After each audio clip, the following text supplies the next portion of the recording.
À Alep, en Syrie, les combats continuent. Certains quartiers sont désertés. En seulement quelques jours, des dizaines de milliers de personnes ont quitté la ville, fuyant les violences. Les obus tombent toutes les 2 minutes. Ça fait beaucoup de bruit, les enfants pleurent. Il n'y a plus d'électricité ni d'eau. Mais tous ne peuvent pas franchir la frontière et fuir vers la Turquie. La route est dangereuse. Des milliers d'habitants n'ont d'autre choix que de trouver un abri à Alep même. Ce mardi, les Nations Unies ont exprimé leurs inquiétudes. Nous observons des milliers d'habitants effrayés qui cherchent un refuge dans des écoles, des mosquées ou des bâtiments publics.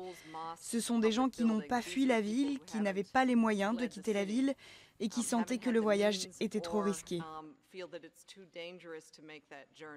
Depuis le début du conflit, environ 270 000 personnes ont réussi à quitter la Syrie. La plupart se réfugient dans les pays frontaliers comme ici en Irak, ainsi qu'au Liban, en Turquie et surtout en Jordanie. Amman vient d'ailleurs d'inaugurer son premier camp de réfugiés à la frontière syrienne.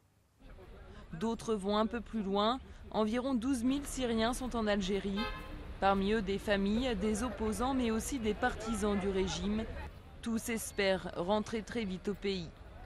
Nous ne sommes pas des réfugiés, nous sommes entrés en Algérie avec des autorisations touristiques. Et on est là le temps que la situation se calme. Les Nations Unies ont lancé un appel de fonds de 193 millions de dollars pour venir en aide aux réfugiés.